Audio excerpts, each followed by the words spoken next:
Unique computer centre की आज की कक्षा में आप सभी का स्वागत है। आइए शुरू करते हैं आज का अध्याय। आज हम लोग अकाउंट्स फाइनलाइजेशन में एक बेहद महत्वपूर्ण टॉपिक को डिस्कस करने जा रहे हैं और टॉपिक का नाम है बुक्स क्लोजिंग एंट्री। कि किस तरह से जब हम लोग पूर्णतः अकाउंट्स राइटिंग कंप्लीट कर लेते हैं तो किताबें हमारी ऑडिट हो जाती हैं, तो अब हमें हमारी किताबों को बुक्स को क्लोज करना होता है। तो किस प्रकार से हम अपनी किताबों को क्लोज करते हैं, क्योंकि ज्यादातर लोग जब बुक्स क्लोजिंग एंट्री होती है तो केवल प्रॉफिट एंड लॉस अकाउंट को कैपिटल अकाउंट में, ड्राइंग को रिवर्स कर देते हैं या ऐसे एक्सपेंसेस जो कैपिटल अकाउंट से बिलोंग करते हैं उनका क्लोजिंग बैलेंस कैपिटल अकाउंट में ट्रांसफर कर दिया जाता है और कह दिया जाएगा कि बुक्स क्लोज हो गई। लेकिन यदि मैं आपको याद दिलाऊं तो जब हम लोग आपको बेसिक फंडामेंटल ऑफ अकाउंटिंग में मैनुअल अकाउंटिंग सिखाते हैं तो मैनुअल अकाउंटिंग में भी हम प्रॉपरली बुक्स क्लोजिंग का एंट्री डलवाते हैं। अब मैं आपको याद दिलाना चाहूंगा कि अभी थोड़े दिन पहले आप लोगों ने एक क्लास लगाया था नाइट में, जिसमें हमने आप लोगों को ये सिखाया था कि जितनी भी हमारे बुक्स ऑफ अकाउंट्स में नॉमिनल अकाउंट्स दिखाए गए हैं, मैं अपने शब्दों को रिपीट कर रहा हूं कि जितने भी हमने अपने बुक्स ऑफ अकाउंट्स में नॉमिनल अकाउंट्स शो किए हैं। अब नॉमिनल अकाउंट से हमारा तात्पर्य है वे अकाउंट्स जो परचेज अकाउंट से, एक्सपेंसेस अकाउंट से, इनकम अकाउंट से संबंध रखते हैं या जो प्रॉफिट एंड लॉस अकाउंट या ट्रेडिंग अकाउंट से संबंध रखते हैं उनको हम बोलते हैं नॉमिनल अकाउंट्स।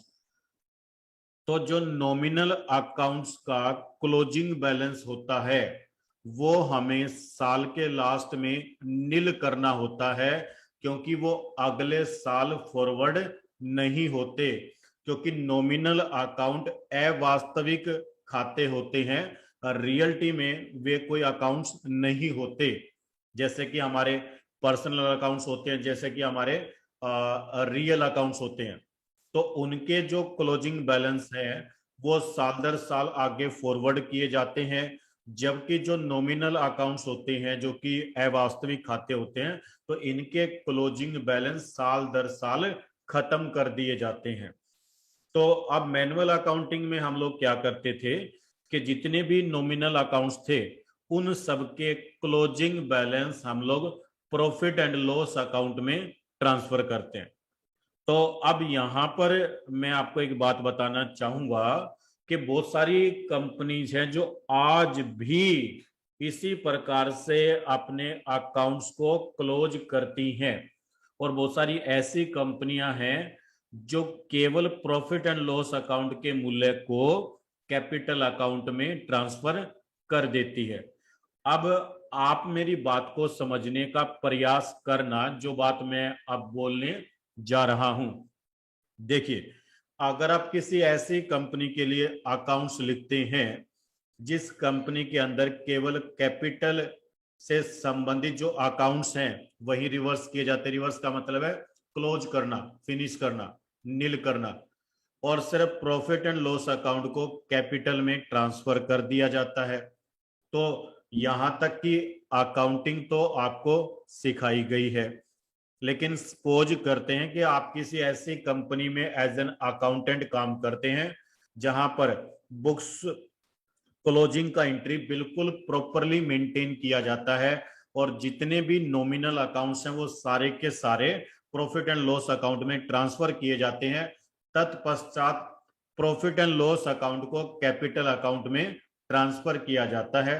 तो ये चीज भी आपकी नॉलेज में होनी चाहिए, ये चीज भी आपको आनी चाहिए। आपको ये पता होना चाहिए कि किस प्रकार से हम लोग नॉमिनल अकाउंट्स के क्लोजिंग बैलेंस को पी एंड एल में ट्रांसफर करेंगे और किस प्रकार से फिर P&L के क्लोजिंग बैलेंस हम लोग कैपिटल अकाउंट्स में ट्रांसफर करेंगे।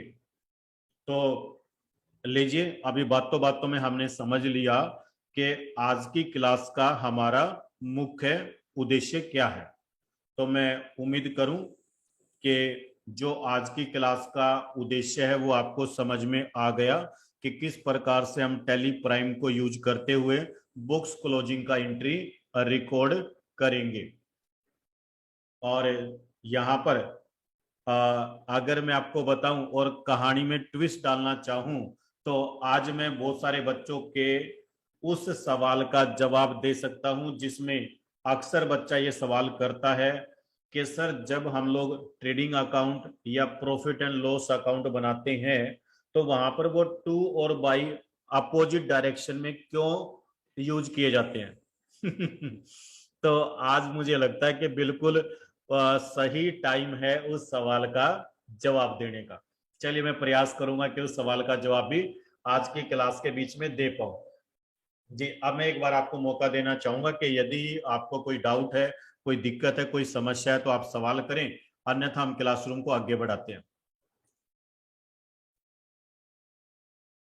लीजिए, परवीन कुमार जी का कमेंट आया है, मैं एक बार पढ़ के बता देता हूं। Sir, in computerized accounting, also nominal accounts should be transferred to P&L account by entering closing entries. Because in Tally Prime, nominal accounts are transferred to P&L account.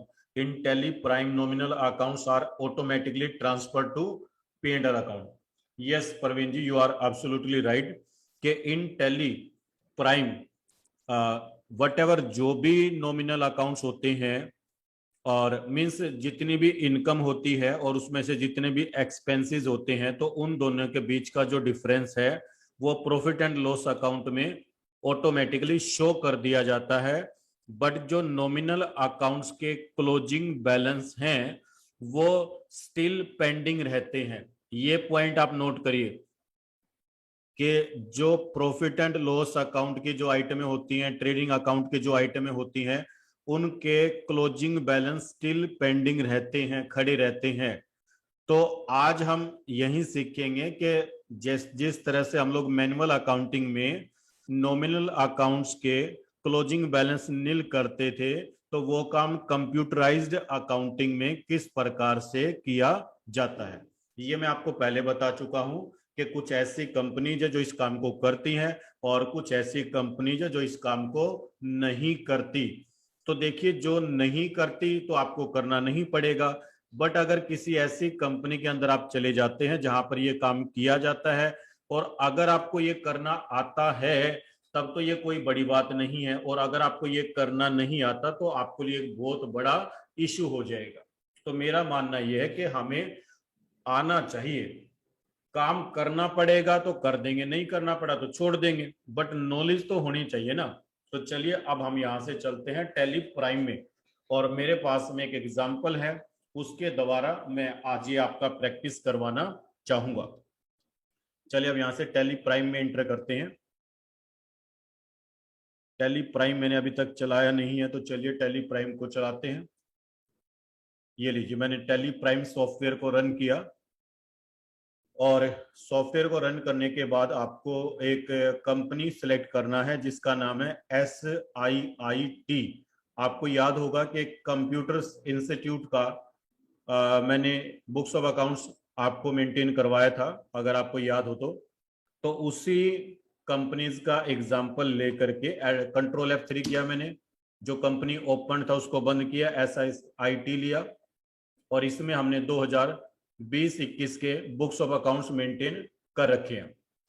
इस कंपनी को हमने ओपन किया, और एक बार मैं बैलेंस शीट में आपको दिखाना चाहूंगा कि ये इस कंपनी का बैलेंस शीट है। तो ज्यादातर जो बुक्स क्लोजिंग एंट्री होती हैं तो लोग ड्रॉइंग अकाउंट को कैपिटल में ट्रांसफर कर देंगे, P&L को, जैसे प्रॉफिट एंड लॉस मेरा आया हुआ है 3 लाख रुपए, तो इसको क्या कर देंगे, ट्रांसफर कर देंगे। लेकिन जब किताबें ऑडिट हो जाती हैं और प्रॉपर बुक्स क्लोज कर दी जाती हैं तो उसकी एक पहचान मैं आपको बताना चाहूंगा कि जिन लोगों ने इस काम को किया हुआ है वो तो कहेंगे कि हम ऐसा करते हैं, हमारे लिए छोटी सी बात है। लेकिन हम बात कर रहे हैं उन बंदों की जिनको ये नॉलेज नहीं है, तो वो कहेंगे कि जी हमने तो ये काम पहली बार सीखा है। तो मैं एक बार बताना चाहूंगा आपको कि जब हम बुक्स को क्लोज कर देते हैं और प्रॉफिट एंड लॉस अकाउंट को ओपन करते हैं, तो यहां पर आपको कोई भी बैलेंस नजर नहीं आता। उसको बोलते हैं बुक्स क्लोज कर दी गई है। अब ज्यादातर लोग तो ऐसे ही छोड़ देते हैं। तो आइए सीखते हैं कि किस प्रकार से ये किताबें क्लोज की जाएंगी। अब बुक्स क्लोज जब हम करेंगे तो कैसे बुक्स क्लोजिंग होती है समझिए। अभी तो टैली अपने आप क्या कर रहा है कि आपका इनकम है 5 लाख रुपए।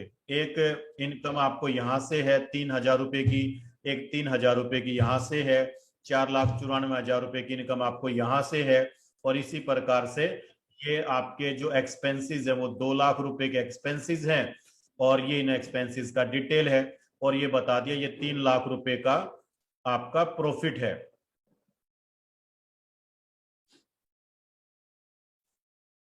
देखिए मैंने कहा कि मेरा इनकम है 5 लाख रुपए और भाई मेरा खर्चा है 2 लाख रुपए। तो अब अगर मैं आपसे पूछूं कि मेरा प्रॉफिट कितना है, तो आप कहेंगे जी 3 लाख रुपए। तो ये जो 3 लाख रुपए इस बिजनेस का प्रॉफिट है, ये टैली सॉफ्टवेयर में automatically profit and loss account में ट्रांसफर कर दिया जाता है। ध्यान दीजिए, देखिए ध्यान से। अगर मैं आपको एक बार display account books ledger DAL profit and loss account, तो प्रॉफिट एंड लॉस अकाउंट अगर मैं आपको दिखाता हूं, तो यहां पर मेरा कोई भी अकाउंट्स मेंटेन नहीं हो रहा है। यही बात मैं आपको समझाना चाह रहा हूं कि जब आप फाइनेंशियल स्टेटमेंट देखते हैं, अब जैसे फाइनेंस स्टेटमेंट है, जैसे मेरा इनकम स्टेटमेंट हम किसको बोलते हैं, इनकम स्टेटमेंट हम बोलते हैं प्रॉफिट एंड लॉस अकाउंट को। तो जब मैं यहां पर आता हूं तो यहां पर मेरा नेट प्रॉफिट तो पता चल रहा है, बट अभी तक मेरे बुक्स ऑफ अकाउंट्स में जो मेरा प्रॉफिट एंड लॉस अकाउंट है वहां पर कोई भी ट्रांजेक्शन रिकॉर्ड नहीं है। तो अब यहां से हमारी असली कहानी शुरू होती है कि ये जितने भी मेरे नॉमिनल अकाउंट है, ये मेरे इनकम साइड के हैं और ये मेरे एक्सपेंसेस साइड के हैं। ये सभी के सभी मुझे 1 बाय 1 कहाँ ट्रांसफर करने पड़ेंगे, प्रॉफिट एंड लॉस अकाउंट में ट्रांसफर करने पड़ेंगे। अब इसको आप प्रॉपरली समझिए कि पहली बात तो क्यों करने पड़ेंगे, क्योंकि मैंने किताबें क्लोज करने, पॉइंट नंबर 1। दूसरी बात, ये सारे बैलेंस मैंने कहां पर ट्रांसफर करने हैं, प्रॉफिट एंड लॉस अकाउंट के अंदर ट्रांसफर करने हैं। तो अब समझिए कि जब हम प्रॉफिट एंड लॉस अकाउंट्स में इनको ट्रांसफर करेंगे तो ट्रांजेक्शन कैसे रिकॉर्ड होगी। मैं चाहूंगा कि एक बार एक्सेल में आपको करके दिखा दूं ताकि आपको प्रॉपरली समझ में आ जाए। अब ध्यान देना, यहां पर बहुत सारे डाउट्स आपके क्लियर होंगे। ये लीजिए, अब अगर मैं आपसे यहां सवाल करूं कि ये जो मेरी इनकम है, तो इनकम के जो क्लोजिंग बैलेंस होते हैं वो कैसे होते हैं, तो शायद आप कहेंगे सर क्रेडिट के होते हैं। अब अगर मान लो मैं आपको कहता हूं कि जो क्रेडिट वाले बैलेंस हैं उनको नील करना है, खत्म करना है, क्लोज करना है, तो आप क्या कहेंगे, बोलो। आप कहेंगे सर इनको फिर डेबिट करना पड़ेगा। तो मैंने कहा बिल्कुल सही है, तो आपको एक जर्नल एंट्री रिकॉर्ड करना पड़ेगा और ये जर्नल एंट्री आप 31 मार्च को रिकॉर्ड करेंगे। कब रिकॉर्ड करेंगे, 31 मार्च को। अब ध्यान देना, इसमें आप डेबिट किसको करेंगे और क्रेडिट किसको करेंगे। लीजिए आराम से करवाता हूं, आपको समझ में आ जाएगा। ये जो मेरा इनकम अकाउंट है, जो पहला अकाउंट है फी रिसीव्ड अकाउंट, और कौन सा, 1 ईयर वाला, ध्यान दीजिए। तो इस अकाउंट को मैं क्या करूंगा, डेबिट करूंगा। और कितने रुपए से करूंगा भाई, 3,000 रुपए से। आप में से जिन बच्चों के घर में शांति है वो माइक को अनम्यूट कर सकते हैं। 3,000 रुपए से मैंने इसको डेबिट किया। अब यदि आप प्रत्येक अकाउंट का अलग अलग एंट्री करना चाहते हैं तो आप 3 एंट्री करेंगे। देखिए क्रेडिट आप किसको करेंगे, profit and loss account statement को।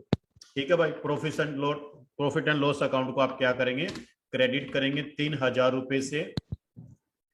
तो अब ये जो पहला एंट्री आपने रिकॉर्ड किया, तो क्या आप बता सकते हैं कि इसका प्रभाव क्या पड़ेगा?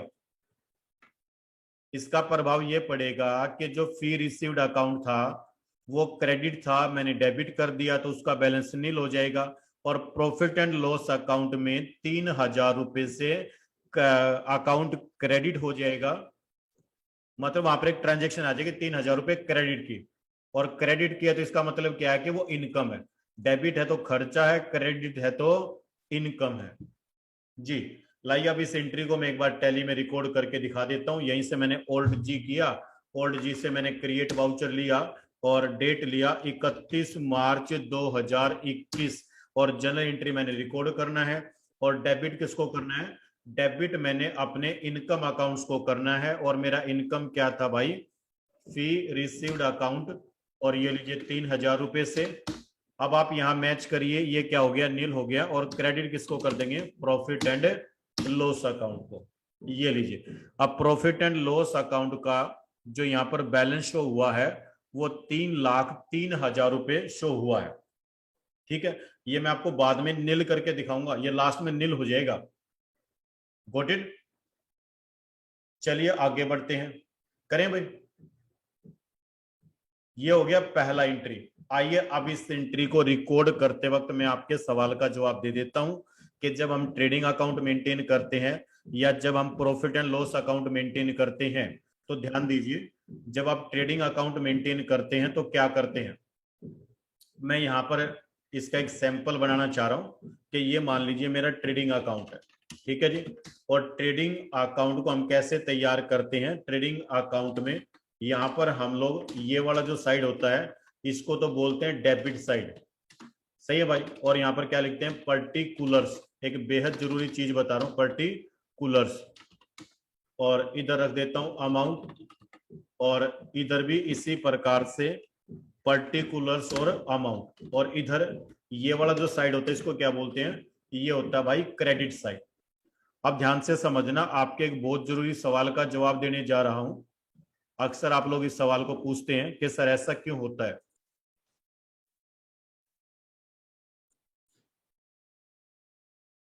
अब देखिए ध्यान से, अब जब आप ये चीज मेंटेन करते हैं तो अक्सर हम यहां पर सबसे पहले ओपनिंग स्टॉक लिखते हैं, फिर परचेज लिखते हैं, और फिर क्या लिखते हैं? डायरेक्ट एक्सपेंसेस लिखते हैं। इधर सबसे पहले सेल्स लिखते हैं, फिर क्लोजिंग स्टॉक लिखते हैं, फिर डायरेक्ट इनकम लिखते हैं। अब मेरा सवाल यहां पर ये है कि मैं इनकम अकाउंट की बात कर रहा हूं। अब इनकम अकाउंट्स, ध्यान दीजिए, अब मैं कंप्यूटर इंस्टीट्यूट का अकाउंट्स लिख रहा हूं, तो ये जो मेरा इनकम अकाउंट है ये मैंने यहां पर क्या किया? इस एंट्री के अंदर डेबिट किया है, और क्रेडिट मैंने किसको किया है? प्रॉफिट एंड लॉस अकाउंट को मैंने यहां पर क्रेडिट किया है। तो अब आप समझिए, ये मेरा ट्रेडिंग अकाउंट है। क्या है? ये मेरा ट्रेडिंग अकाउंट है। और ट्रेडिंग अकाउंट आप लोगों ने जो सीखा हुआ है, ऑलरेडी आप लोगों को नॉलेज है कि ट्रेडिंग अकाउंट कैसे तैयार करते हैं। तो ट्रेडिंग अकाउंट, ध्यान दीजिए, लीजिए मैं एक बार थोड़ा सा फॉर्मेट बनाने का प्रयास कर रहा हूं।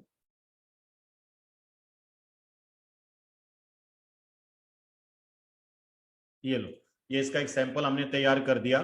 तो ट्रेडिंग अकाउंट का ये वाला जो साइड होता है ये खर्चे का साइड होता है, ध्यान से देना, देखना मैं एक अलग कलर दे रहा हूं। और भाई ये वाला जो साइड होता है ये होता है इनकम का।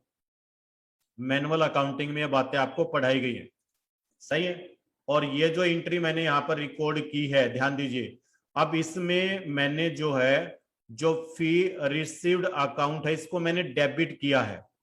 पॉइंट समझना, तो जो फी रिसीव्ड अकाउंट है वो तो डेबिट हुआ है, और प्रॉफिट एंड लॉस अकाउंट क्या हुआ है? क्रेडिट हुआ है। तो समझिए ट्रेडिंग अकाउंट की दो साइड है, या प्रॉफिट एंड लॉस अकाउंट मान लो इसको। तो अब ये वाला जो साइड है ये तो क्रेडिट साइड है, ये वाला साइड जो वो है डेबिट साइड है। तो ये जो एंट्री आप रिकॉर्ड करेंगे, ये वाला एंट्री पी&एल अकाउंट के अंदर या ट्रेडिंग अकाउंट के अंदर आप क्रेडिट साइड में रिकॉर्ड करेंगे। किस साइड में रिकॉर्ड करेंगे? क्रेडिट साइड में। ध्यान दीजिए, इसको आप ट्रेडिंग अकाउंट मान लो या प्रॉफिट एंड लॉस अकाउंट मान लो, एक ही बात है। तो इसकी क्रेडिट साइड में जब आप ट्रांजैक्शन रिकॉर्ड करेंगे तो पी&एल तो क्रेडिट होगा, तो डेबिट कौन होगा? ध्यान देना, डेबिट कौन होगा? डेबिट होगा फी रिसीव्ड अकाउंट। तो आपने इतना तो अकाउंट सीखा ही हुआ है कि डेबिट के लिए हम क्या करते हैं? बाय लगाते हैं, बाय फी रिसीव्ड अकाउंट। और कितने से 3000 रुपए से। अब ध्यान दीजिए, आए समझ में।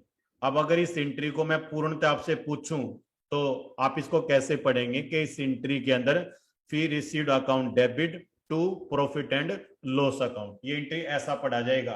तो ये कारण है यहां पर बाई लगाने का, क्योंकि इस एंट्री के अंदर हम इसको क्या कर रहे हैं, डेबिट कर रहे हैं।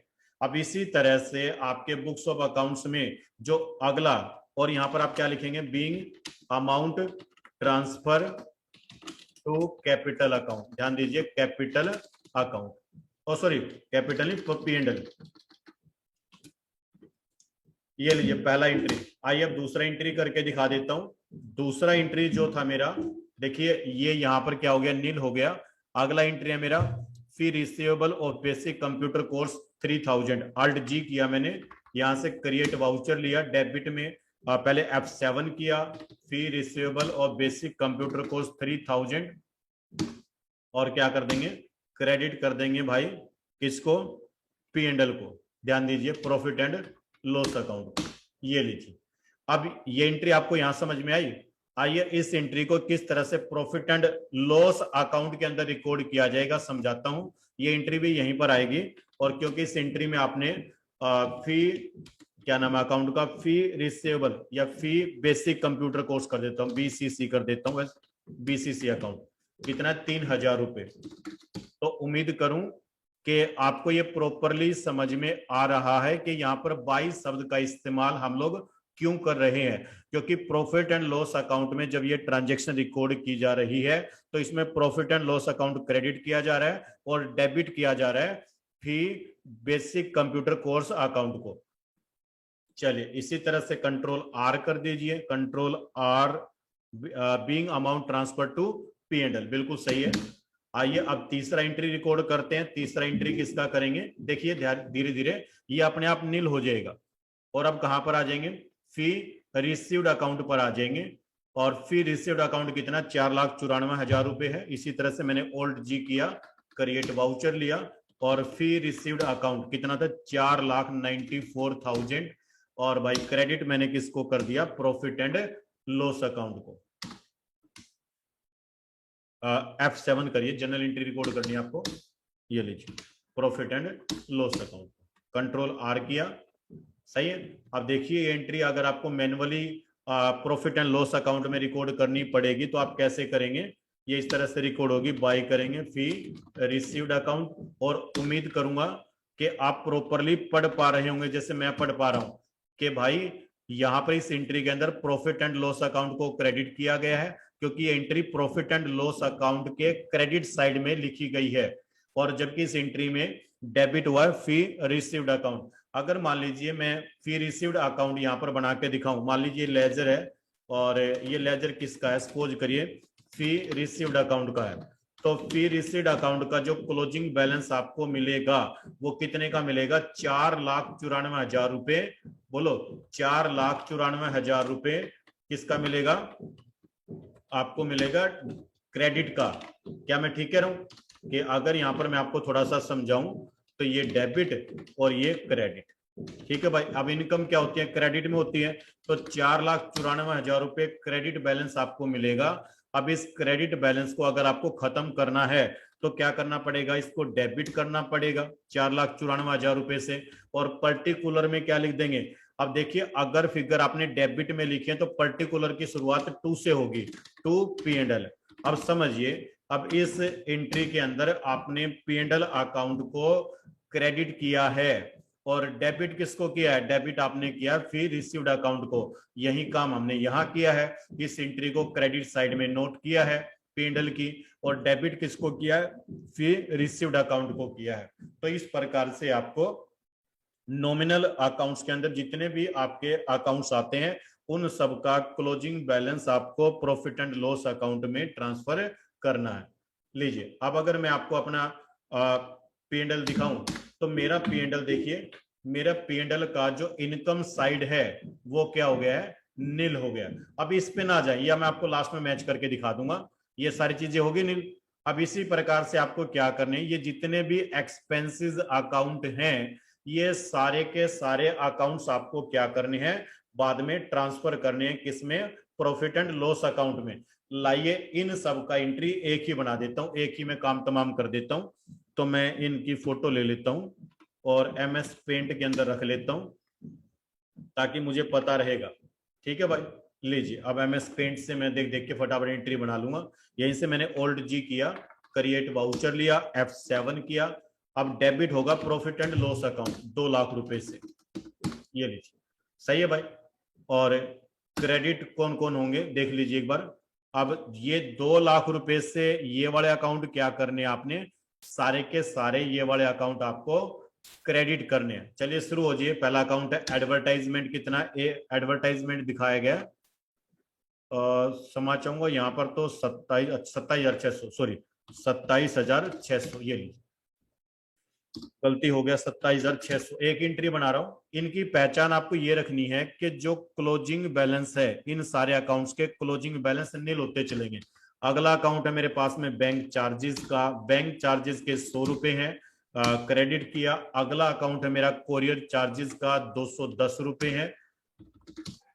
देखते जाएं आराम से, मैं आपको बीच में बोलने का मौका दूंगा, अभी नहीं बोलेंगे। इलेक्ट्रिसिटी, अगर मैं कोई गलती करूं तो आप बता सकते हैं कि सर ये आपका गलती है। कई बार मेरे से क्या होता है कि कोई फिगर गलत टाइप कर दिया जाता है, तो वो आप मुझे बता सकते हो। अदरवाइज लास्ट में जब मैं अकाउंट्स मैच करूंगा तो मेरे अकाउंट्स मैच होने नहीं, फिर मैं उस गलती को दोबारा पकड़ूंगा। तो बढ़िया रहेगा आप साथ के साथ बता दें। इलेक्ट्रिसिटी है भाई 18,142, इलेक्ट्रिसिटी है 18,142।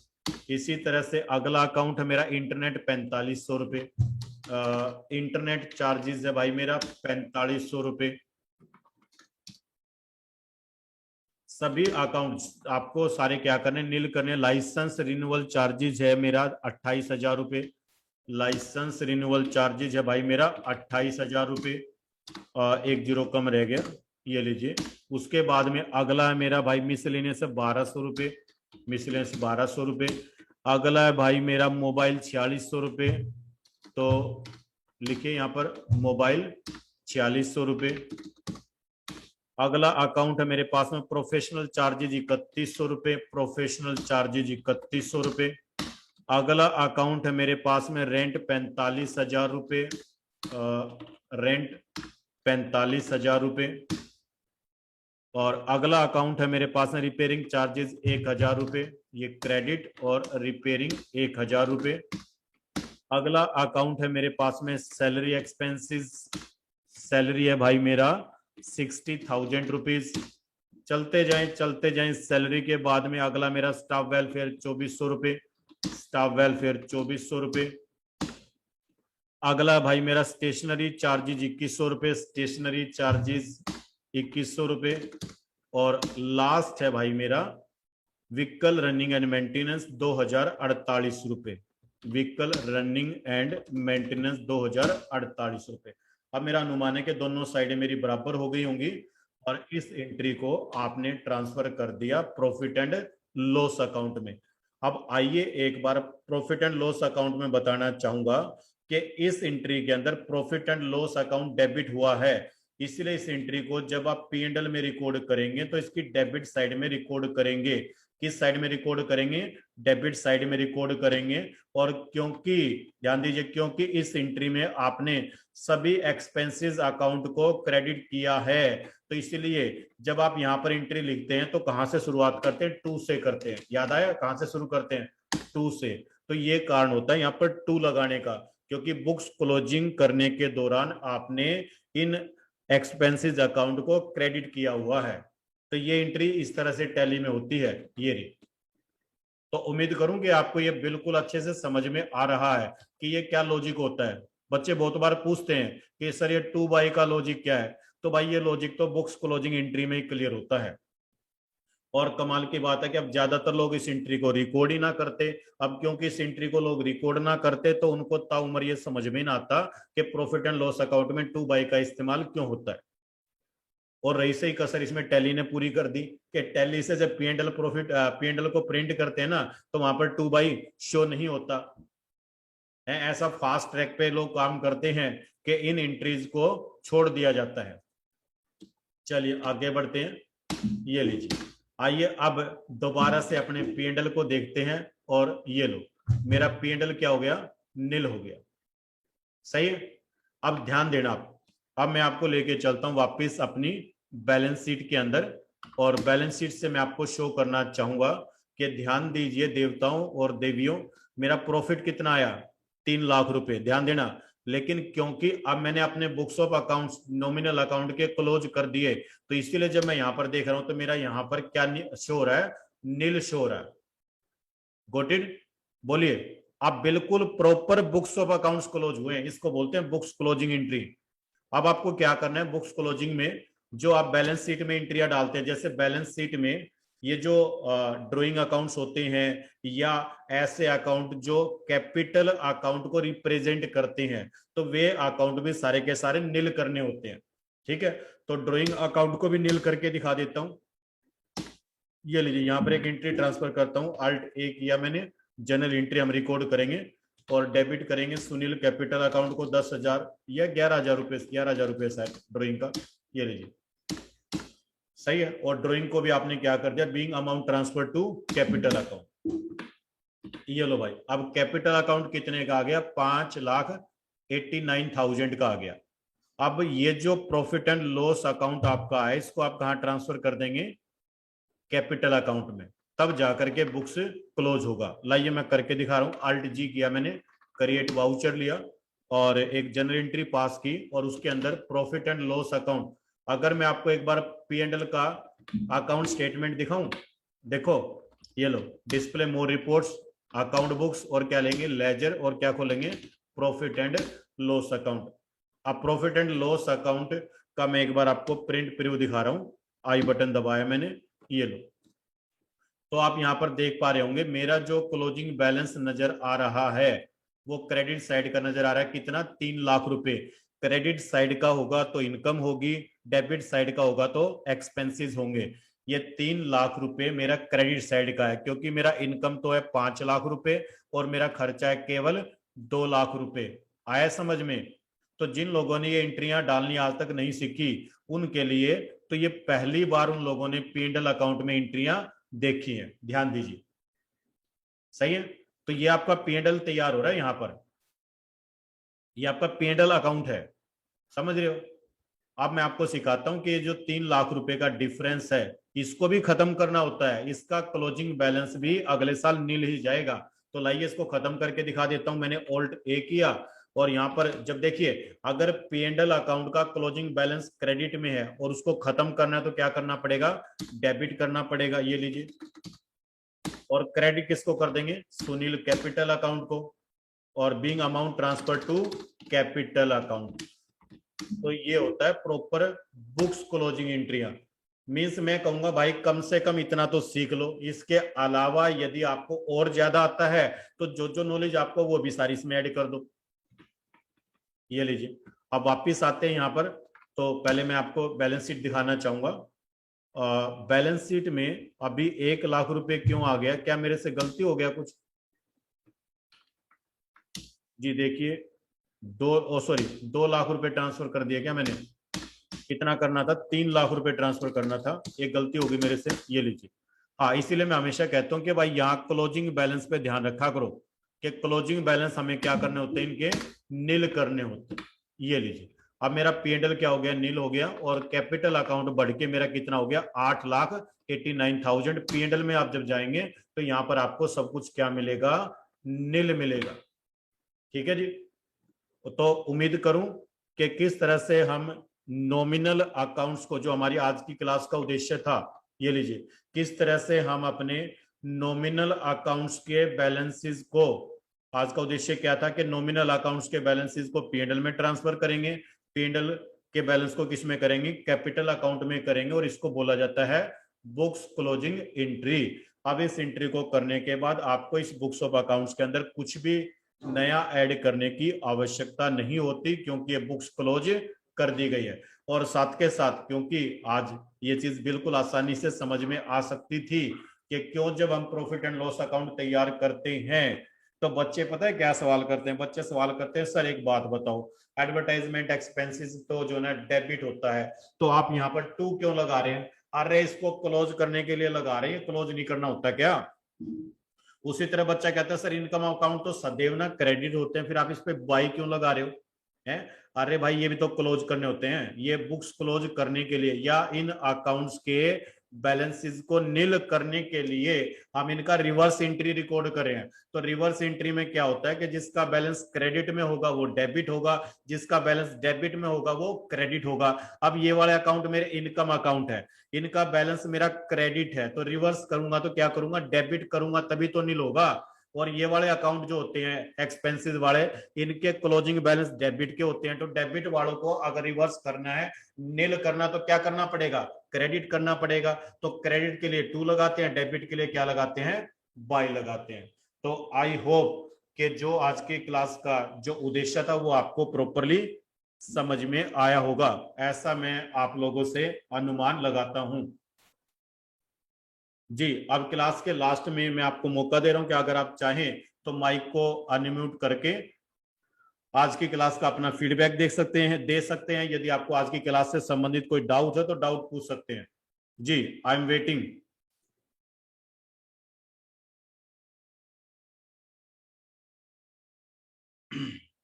तमन्ना का मैसेज आया, जी सर क्लियर है। कृष्ण का सर यस सर। परवीन का यस सर क्लियर है। जी I am waiting for a little moment, यदि आपका कोई डाउट है तो आप पूछ सकते हैं। यदि आप अपना कोई क्लास का फीडबैक देना चाहते हैं आज की क्लास का तो वो भी दे सकते हैं। सूर्या जी का मैसेज आया, क्लियर है सर। तो चलिए मुझे लगता है कि जब आपको क्लियर है तो बाकी सबको भी क्लियर होगा। तो आइए फिर आज की क्लास को यहीं पर विराम देते हैं। आज का क्लास लगाने के लिए है मैं आप सभी का हृदय की गहराइयों से धन्यवाद करता हूं, अभिनंदन करता हूं। Thank you so much. Have a nice time.